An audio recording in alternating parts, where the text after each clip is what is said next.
Welcome to Chanakya steno classes Jodhpur. आपका डिक्टेशन शुरू होगा 3 सेकंड बाद। हमारा व्यक्तित्व अनगिनत पलों में अनेक अनुभवों से मिलकर बनता है। हिसाब किताब रखने के लिए भले ही हम अपने जीवन और शरीर को संख्याओं के माध्यम से उम्र कह कर अंकित करते हैं, पर देखा जाए तो उम्र केवल एक संख्या में बांध कर नहीं रह जाती। उसका सही आकलन तो व्यक्ति के अनुभवों की व्यापकता से ही किया जा सकता है। धूल में बाल सफेद करना यह बहुप्रचलित मुहावरा है, जिसका अभिप्राय हमें जीवन को समझने की एक सूक्ष्म दृष्टि भी देता है। बिना अनुभव लिए जब व्यक्ति उम्र दराज हो जाता है तो उसकी नासमझी पर अक्सर मुहावरे के जरिए कटाक्ष किया जाता है।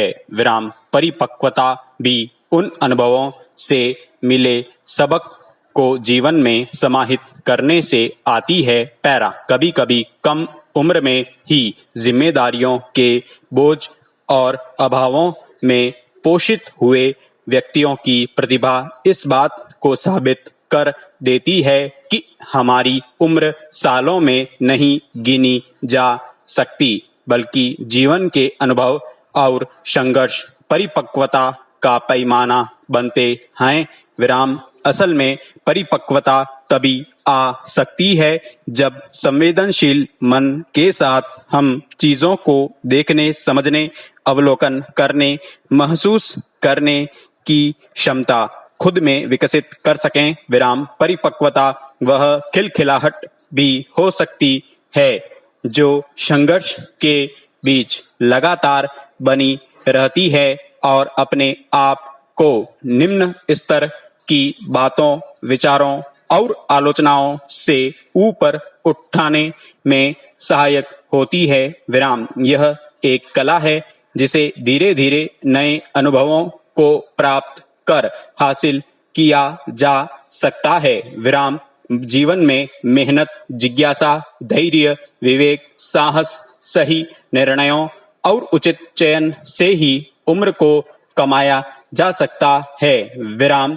इसलिए बिना किसी पूर्वाग्रह के हर उम्र के व्यक्ति के प्रति आदर का भाव रखना ही सही दृष्टिकोण होगा। हम दिन रात समानता के मुद्दों की अगुवाई करते दिखाई देते हैं, पर जब व्यक्ति के अनुभवों के अनुसार उसको वर्गीकृत करते हैं तो देखते हैं कि हरेक व्यक्ति एक दूसरे से भिन्न है। मसलन विद्यालय में एक शिक्षक सभी विद्यार्थियों के साथ एक जैसा व्यवहार करना ठीक समझता है। जिस विद्यार्थी के कम नंबर आए, प्रदर्शन कमजोर रहा, उन्हें एक जैसे कड़े शब्दों में अच्छी खासी समझाइश दे दी। अब उसका प्रभाव सभी पर अलग अलग हुआ।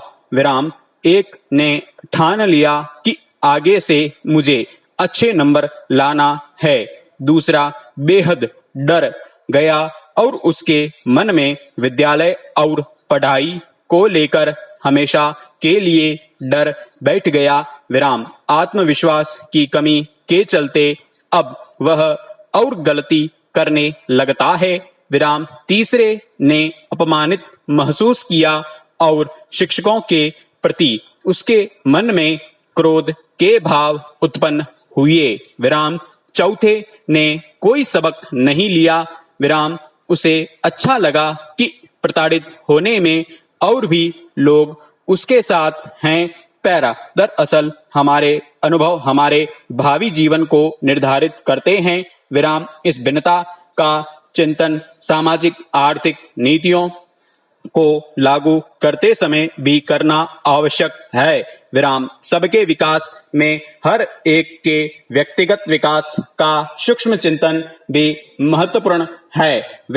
हमारी बातचीत और एक दूसरे से संवाद भी एक तरह से अनुभवों का आदान प्रदान ही होता है। विराम जब हम किसी से पहली बार मिलते हैं, सामने वाले व्यक्ति को अपने प्रति उसे एक नया अनुभव दे रहे होते हैं। विराम कहा भी गया है कि पहली मुलाकात पहली छाप होती है। विराम यही आगे समुचित धारणा का निर्माण करती है। पैरा हमारी यह बहुत बड़ी भूल होती है जब हम किसी की समृद्धि और संपन्नता को भी एक मापदंड से निर्धारित करने लगते हैं। विराम जब दूसरों की खुशियों और उनकी सफलता को देखकर हम उन जैसा या उन चीजों को हासिल करने को यह सोच कर प्रयास करने लगते हैं कि हम भी उतना ही सफल और खुश होंगे। विराम जबकि अनुभव कभी खरीदे नहीं जा सकते, उन्हें केवल संघर्षों से हासिल किया जा सकता है।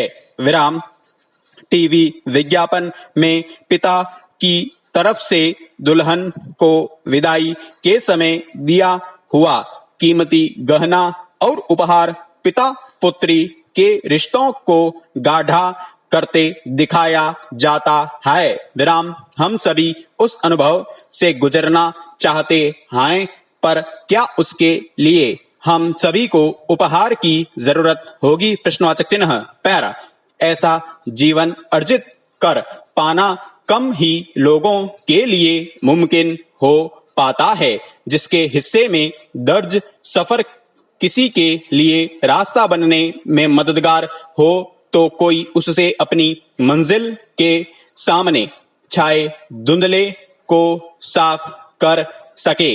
विराम दिलीप कुमार एक ऐसी ही शख्सियत थे जिन्हें भारतीय फिल्मों के अभिनय के बादशाह के तौर पर जाना जाता रहा, मगर इसके समांतर वे इतने ही बेहतरीन और सलीके वाले शख्स थे। विराम यों अपने लंबे सफर में उन्होंने जो मुकाम हासिल किए, वे यह बताने के लिए काफी हैं कि किसी कोने में छिपी काबिलियत जब अपने कदम बढ़ा देती है, तो उसकी राहों में खड़ी होने वाली अड़चनें अपने आप साफ होती चली जाती हैं। विराम दिलीप कुमार ने जब फिल्मी दुनिया में अपने कदम रखे थे, तब उन्होंने शायद सोचा भी नहीं होगा कि आने वाले वक्त में वे न सिर्फ एक बेहतरीन कलाकार के तौर पर जाने जाएंगे, बल्कि सिनेमा का सरताज मानी जाने वाली शख्सियतें भी उन्हें एक संस्था की शक्ल में याद करके इज्जत देगी। विराम गौरतलब है कि बुधवार को 98 साल की उम्र में दिलीप कुमार ने आखिरी सांस ली। विराम लेकिन फिल्मी दुनिया में प्रतिभा और कामयाबियों के समांतर अपनी जिंदगी में हासिल सम्मान के साथ अब वे हमेशा के लिए एक दर्ज हो चुके अध्याय के रूप में माने जाएंगे। पैरा यह बेवजह नहीं है कि उनके निधन के बाद यह कहा जा सकता है कि उनका जाना दरअसल भारतीय सिनेमा के एक युग का अंत है। विराम दरअसल दिलीप कुमार के पिता मुंबई में फलों के कारोबारी थे और वे भी उसी में अपनी जमीन बना रहे थे। विराम लेकिन महज संयोग से उनकी मुलाकात बॉम्बे टॉकीज की मालकिन देविका रानी से हुई और वहीं से अपने फिल्मी सफर की कहानी की शुरुआत भी की।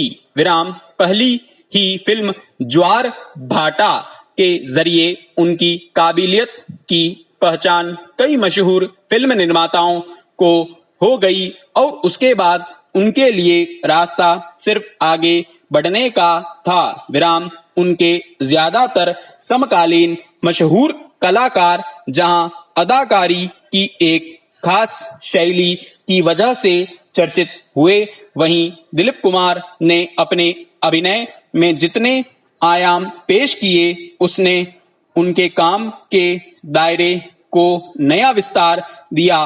पूर्ण विराम।